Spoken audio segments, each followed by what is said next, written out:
Bienvenue dans ce nouvel épisode de J'achète une RP rentable. On est déjà au 7e épisode. Je te rappelle le concept. Le concept est que j'achète ma résidence principale, mais en mode investisseur, avec un double objectif. Le premier, c'est de pouvoir me faire rembourser le crédit par mon locataire, du moins une grande partie, tout en habitant dans ma résidence principale avec mes enfants. Et également de pouvoir revendre ma résidence principale avec une plus-value sans impôt au bout de 5-10 ans, bien sûr, quand je déciderai de déménager. Dans le dernier épisode, j'avais parlé de la signature de l'acte de vente. On avait enfin réussi à signer. On était passé du coup à la première phase de travaux qui était la démolition. Donc, si tu veux en savoir plus sur la démolition, j'ai fait aussi une journée de chantier participatif avec la communauté. Je t'invite à regarder l'épisode d'avant, le numéro 6. Et j'avais aussi beaucoup parlé de nos problématiques avec Enedis, avec les bureaux d'études et toute la partie vraiment travaux, gros œuvres. Et dans cet épisode, on va parler un petit peu de l'avancement du chantier, du gros œuvre, du second œuvre et des nouveaux problèmes que l'on rencontre. Avant de démarrer cet épisode, j'ai juste deux gros merci à faire. Le premier, c'est déjà à la communauté, parce que je me rends compte que grâce à cette série d'épisodes que je lance, alors je sais qu'elle ne plaît pas à tout le monde, c'est pas là où je fais le plus d'écoute ou de vues, de loin, mais par contre c'est là où je sens que j'ai le plus d'engagement et qui intéresse vraiment le cœur de ma communauté, qui est en tout cas le plus intéressé par l'immobilier. Donc je tenais vraiment à remercier les auditeurs déjà pour leur soutien, leurs remerciements, les commentaires que vous mettiez à chaque fois, et aussi même pour leur aide en fait, parce que en fait, grâce à un de mes abonnés, j'ai eu mon crédit et vraiment je le remercie. Il s'appelle Thomas, je le remercie déjà plusieurs fois. Enfin, j'avais eu d'autres plans de crédit, mais lui m'a donné un contact qui m'a permis aujourd'hui d'avoir la meilleure offre de crédit. Donc déjà, je le remercie infiniment. Et j'ai eu un autre contact suite à la dernière vidéo de quelqu'un qui s'appelle Pierre-Antoine, qui gentiment m'a analysé ce qu'avait fait le bureau d'études pour vérifier, est-ce qu'en gros il n'avait pas surdimensionné tout ce qu'il m'avait fait.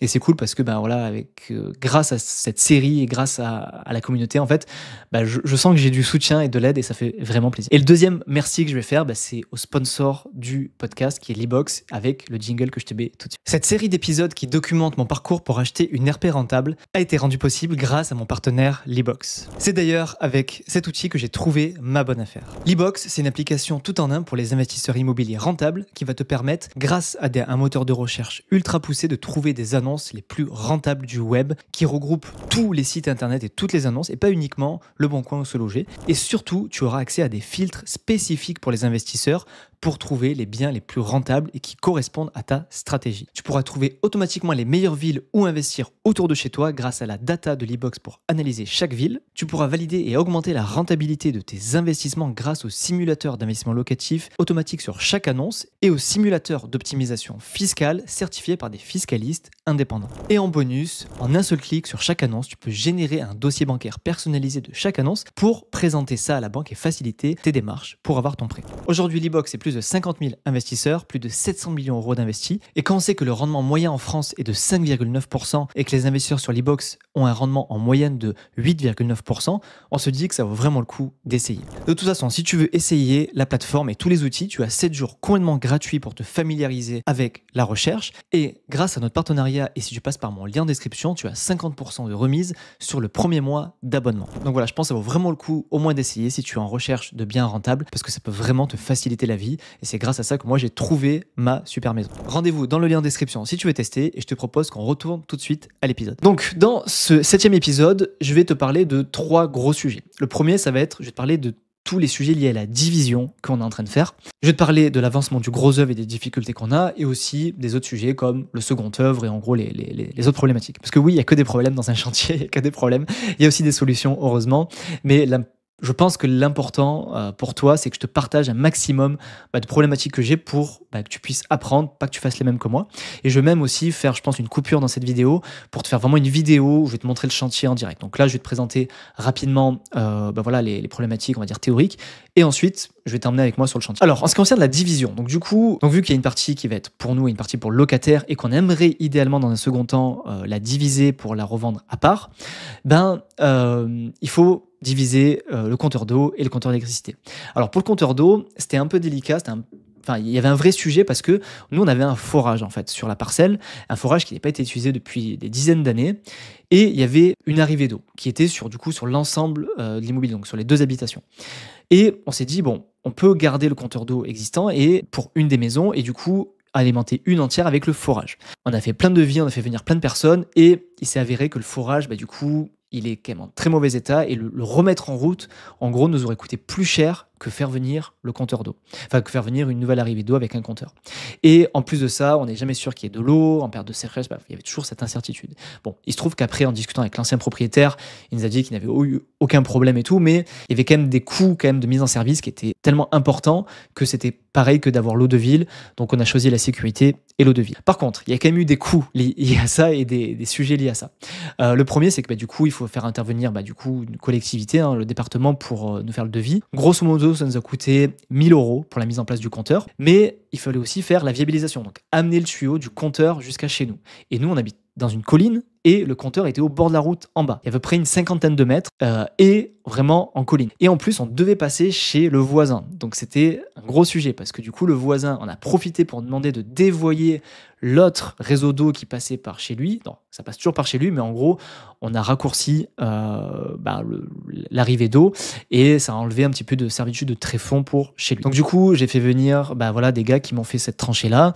Ça s'est bien passé, j'ai pu limiter les coûts avec ça parce que ça aurait pu être... j'ai eu vraiment des devis qui allaient de 500 € jusqu'à 4000 €. Je m'en suis sorti à peu près à 800 € pour faire la tranchée. Donc je m'en sors pas trop mal. En plus, bien sûr, des 1000 € pour la création du compteur. Et la dernière surprise, c'est l'assainissement. Parce que même si j'utilise le même assainissement, je vais faire évacuer les deux évacs des deux maisons vont dans le même tout à l'égout, je dois quand même payer une taxe d'assainissement. Et ça vaut 2000 €. Donc ça, c'était la petite surprise qui fait mal. Mais malgré ça, donc en tout, ça me revient à peu près à 4000 €. Mais mettre en place le forage, ça m'aurait coûté à peu près pareil, sachant que l'eau de ville est quand même plus qualitative, on a vraiment les deux compteurs séparés, bref, on a préféré ça. Mais voilà, au moins tu sais à peu près à quoi t'attendre si jamais tu crées un compteur d'eau, même si bien sûr, moi c'est spécifique, parce qu'il y avait la viabilisation qui était peut-être un petit peu plus chère. Mais entre la taxe d'assainissement à 2000 € plus la création du compteur à 1000, je pense que c'est à peu près le minimum qu'il faut compter. Le deuxième sujet sur la division, c'est Enedis. Alors eux, ils me rendent complètement dingue. Je vais passer les détails de ma colère, mais grosso modo, là aujourd'hui on est mi-avril, j'ai commencé ma démarche il y a 3 mois, je n'ai toujours pas de nouvelles. Pas de retour, pas un devis. Je les ai relancés 50 fois, ils ne répondent même plus. Donc je ne sais plus quoi faire. Vraiment, je suis paumé parce que je suis même pas à la phase où j'attends qu'ils viennent faire les travaux. Je suis à la phase où ils doivent juste venir pour savoir s'il y a plus ou moins de 30 mètres entre le poteau et ma parcelle. Et ça fait 3 mois que j'attends. Voilà, je trouve ça vraiment scandaleux. Il y a mon voisin, du coup, avec qui on a divisé. J'avais son compteur chez moi. Et Enedis, pareil, de venir déplacer le compteur. Il a attendu 6 mois. 6 mois pour déplacer le compteur parce qu'a priori, il ne pouvait pas monter sur une échelle. Bref, pareil, je passe les détails aussi. Mais il a dû employer le contentieux, quoi. Il a dû les menacer d'aller au tribunal. Et là, d'un coup, quand il les a menacés, ils sont venus. Donc, je commence à me poser la question de faire pareil, clairement, juste pour un devis, finalement. Mais voilà, je me dis qu'il y a des chances que mon chantier soit terminé avant d'avoir l'électricité et qu'on soit bloqué pour le déménagement à cause d'Enedis. Donc, voilà. Je pense que la prochaine étape, ce sera ça. Si d'ici le prochain épisode, j'ai pas de nouvelles, il y a des chances que j'active la partie juridique pour faire avancer les choses. Ensuite, en ce qui concerne le gros œuvre, donc ça avance. J'aimerais que ça avance plus vite, forcément, mais la difficulté qu'on a, c'est que mon artisan, qui est du coup tout corps d'état, délègue à un maçon pour l'aider, parce que c'est quand même des gros travaux de gros œuvres, et son maçon, du coup, n'est pas disponible tout le temps, parce que lui, il est déjà salarié. Ce qui fait que sa dispo étant limitée, du coup, ça n'avance pas si vite que ça sur gros œuvres. Heureusement, mon artisan, lui, il avance sur le reste, comme sur le second œuvre et sur d'autres sujets. Mais du coup, sur le gros œuvre, ça traîne un petit peu, mais ça avance quand même plutôt bien. On en est quand même plutôt content. Et je te montrerai sur le chantier, d'ailleurs, quand tu verras la vidéo tout à l'heure où ça en est. Mais voilà, on a posé tous les IPN les plus gros sur le mur de refend, sur le mur principal. On a fait toutes les ouvertures en façade, avec pour les baies vitrées, la porte d'entrée. Là, les menuiseries vont arriver cette semaine, à l'heure où j'enregistre cette vidéo. Donc, on devrait être hors d'air d'ici la fin de semaine. Alors, pour ceux qui ne savent pas aussi, hors d'air et hors d'eau. En gros, hors d'air, c'est quand, du coup, il n'y a plus d'air qui rentre dans la maison et qu'on a mis, par exemple, toutes les menuiseries. Et quand on est hors d'eau, c'est généralement quand on a mis le toit. Donc aujourd'hui, moi, je ne suis ni hors d'air ni hors d'eau parce que du coup, c'est ouvert. On a dû faire toutes les ouvertures en façade pour mettre les baies. Là, il a fait les tableaux, les seuils et le coffrage des IPN pour pouvoir installer les baies. Mais aujourd'hui, voilà, je ne suis pas encore hors d'air et je ne suis pas non plus hors d'eau parce que du coup, quand on a cassé le four, on s'est rendu compte que le conduit qu'il y a aujourd'hui dans la cheminée, en fait, il donne direct sur le ciel. Il n'y a pas de chapeau. Ce qui fait que quand il pleut, ça tombe dans le salon aujourd'hui. Donc, avant qu'il pose le faux plafond, nous, on va aller sur le toit et mettre on va mettre un petit carreau et le siliconer rapidement avec une pierre par-dessus. En attendant, qu'on pose le poêle à bois sur lequel on mettra un vrai chapeau. Mais en attendant, pour pas que ça pourrisse, le faux plafond, c'est ce qu'on prévoit pour être hors d'eau en attendant. Un petit retour d'expérience aussi que j'aimerais te faire sur le gros œuvre, c'est que les menuiseries, on a dû les commander vraiment en urgence parce qu'au moment où on a commencé à ouvrir, on s'est rendu compte qu'on n'allait pas pouvoir on n'allait pas pouvoir commander des menuiseries standards parce qu'on s'était dit c'est cool, on fait les ouvertures nous, donc on va faire les dimensions standards qu'il y a le Roi Merlin au Casto, comme ça on économise sur le prix. Donc on pensait être une super idée, donc on s'est dit, il n'y a pas du coup de délai par rapport à la livraison. Sauf que c'est une erreur. En fait, quand on a commencé à investiguer du coup les baies vitrées et on va dire les menuiseries standards qu'il y a dans les magasins de bricolage classiques, en fait, on se rend compte que t'as pas le choix. C'est soit tu as le premier prix le plus basique, et c'était à peu près 600 € la baie vitrée, sur les mesures standards qu'on prévoyait. Et tout de suite, on passait sur la gamme premium à 2200. Il n'y a pas de moyenne gamme en fait. Et nous, ça nous embêtait quand même de mettre du premier prix sur les baies vitrées parce que c'est quand même des choses qu'on va utiliser tout le temps parce que ça va être sur la terrasse et même pour l'esthétique de la maison. Bref, on voulait pas mettre du premier prix. Et donc du coup, on s'est rendu compte qu'en fait, quand on faisait du sur-mesure, en fait, on était même moins cher que le prix premium de Leroy Merlin. Et avec le sur-mesure, on pouvait avoir même plus de qualité qu'avec des choses comme le Roi Merlin au Casto, notamment sur le coefficient d'isolation thermique, sur tout un tas de trucs, sur le type de poignée, sur les seuils, bref. Finalement, on a fait sur-mesure. Et ça, c'est la première erreur qu'on a fait. C'est que du coup, on pensait que le fait de créer les ouvertures, nous, on allait pouvoir prendre du standard. Mais en fait, on s'est rendu compte que ça allait être peu quali. Et l'autre erreur, c'est que du coup, vu qu'on fait du sur-mesure, il y a du délai, à peu près 6 semaines. Ce qui fait que on se retrouve avec la maison ouverte pendant un certain temps. Alors, on a installé des plaques USB, on a mis une caméra. Et puis, de toute façon, à l'heure où j'enregistre cette vidéo, je sais qu'on sera hors d'air. Mais voilà, c'est quand même une erreur dans le sens où on n'a pas assez anticipé ça. Ce qui fait qu'on a eu la maison ouverte pendant un moment et on était quand même pas très, très serein. Et voilà, et pour ton info aussi, alors là, je suis pas du tout sponsorisé par les magasins dont je vais te parler, mais voilà, on a fait des comparatifs entre Casto, Leroy Merlin, La Paire et Brico Fenêtre. On a opté pour Brico Fenêtre parce qu'il y avait eu des promos en plus. Et voilà, pour info, Brico Fenêtre, c'est en ligne. Hein, et on a eu vraiment un tarif intéressant sur le global et surtout avec vraiment des caractéristiques super intéressantes. On a pu prendre alu, gris anthracite, enfin bref, avec des trucs qui nous plaisaient vraiment pour un tarif du coup un peu moins cher que sur les autres acteurs. Donc voilà, si jamais tu connais pas, que tu fais de la menuiserie, je t'invite à checker ça. Ensuite, sur le gros œuvre aussi, les artisans ont creusé la trémie. Je te montrerai aussi dans la vidéo juste après que tu vois un petit peu la galère que ça a été pour eux. Et après, sur le second œuvre, ils ont creusé les tranchées principales pour faire passer l'évacuation et les arrivées d'eau et aussi l'électricité. Et donc ça, c'est quasiment terminé. Donc ça, c'est cool parce que du coup, pendant que le gros œuvre traînait un peu parce qu'on attendait la disponibilité du maçon, il a pu quand même beaucoup avancer sur le second œuvre, ce qui fait que on devrait finir gros œuvre et second œuvre quasiment en même temps. Et après, on pourrait placer l'étape d'après, ce serait faux plafond, poser les rails pour le placo. Donc ça permettrait d'avoir les deux gros morceaux qui soient terminés. Je parle bien sûr sur la partie résidence principale. Sur la partie locatif, c'est pas encore tout à fait terminé, ils n'ont pas encore fini le gros œuvre, ils n'ont pas encore ouvert, mais ça devrait bientôt arriver. Et pour terminer, avant de passer sur la vidéo chantier, on a aussi des sujets encore avec les voisins. Alors, on a deux voisins. On a le voisin avec qui il y a la délimitation sur lequel qui est super importante pour nous parce que ce sera l'entrée des locataires et l'entrée séparée. Donc ça, pour le coup, on prévoit de les revoir bientôt et essayer de trouver une solution à l'amiable. Si on ne trouve pas de solution à l'amiable, on prévoit de faire venir un géomètre expert. Donc voilà, ça fait partie des choses qu'on a discuté avec eux. Et on a un autre sujet avec les voisins, mais eux qui nous ont vendu la parcelle, parce qu'avant, tout appartenait à eux. Et on a eu vraiment des sujets parce que du coup, on a dû passer par chez eux pour la tranchée qu'on a créée de nouveau, même si on leur a rendu quand même bien service parce qu'on leur a enlevé toute une partie de tuyauterie qui passait dans tout leur terrain, ce qui rend leur terrain piscinable. Voilà, on a eu des petits sujets, on va dire, sur où on fait passer la tranchée pour la faire entrer dans la maison. Pareil pour la clim, on a appris du coup que dès que tu mets une clim en façade, si ça a beau être à façade, mais si la façade tombe sur le jardin du voisin, ça lui appartient. Donc en gros, il peut refuser. Donc ça aussi, on était un petit peu embêté avec ça, ce qui fait qu'on a dû, on va devoir mettre une goulotte sur le long de la façade pour faire arriver le groupe extérieur chez nous. Voilà, des petits sujets comme ça qui rendent pas les choses simples parce que ça dépend pas de nous, ça dépend du bon vouloir du voisin et de la bonne entente. Pour l'instant, ça se passe quand même bien, donc on va pas trop se plaindre.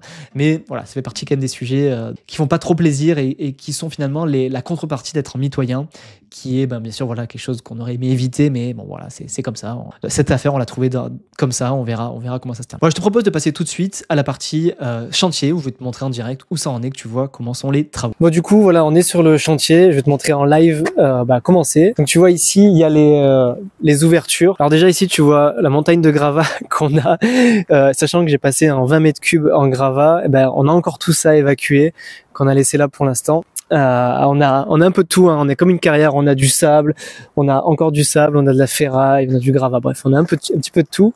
Je vais te montrer un petit peu maintenant les ouvertures. Donc, comme tu le vois, les portes d'entrée ici, et les deux baies vitrées. Ils ont fait donc les ouvertures, tu vois qu'ils ont coulé les deux poteaux, l'IPN, ils ont coulé du coup du béton pour faire le seuil. Les baies vitrées vont être posées en applique parce que du coup les ouvertures ont été faites, donc c'est comme du neuf, mais voilà, ils vont être posés en applique. On va faire le tour et on va rentrer dans la maison. Donc là du coup ici, bon, c'est l'entrée provisoire en ce moment. On va mettre une porte-fenêtre aussi vitrée, et je vais te montrer aussi l'entrée du locatif qui va être par là-bas. Alors ici on a tout désherbé, on a tout dévoyé, on avait tous les tuyaux. On va faire l'entrée ici, on va faire une porte d'entrée et une fenêtre ici. Et voilà, ça devrait arriver dans la semaine, il devrait ouvrir dans la semaine. Tu vois ici aussi qu'on a toujours notre petite délimitation avec le voisin, qui fait partie aussi des fameux sujets qu'on doit qu'on doit traiter pour délimiter donc la propriété avec le voisin. Donc on arrive dans la maison, je suis désolé, c'est pas très lumineux parce qu'on veut laisser les plaques OSB pour laisser fermer au moins visuellement. Donc ici on arrive, on est dans le salon. Ici c'était anciennement le four. Pour ceux qui étaient là pendant le chantier participatif, ça rappelle très bien parce qu'on a bien galéré avec ce four. Donc ça y est, là il n'existe plus. On a rebouché, on a rebouché le four le trou du four parce que du coup on aura vraiment les murs qui vont séparer. On a notre porte d'entrée qui est arrivée, qui est ici et qui devrait être installé cette semaine. Ici donc pour rappel, ce sera le salon. Alors il faut se projeter, mais ici ce sera le salon.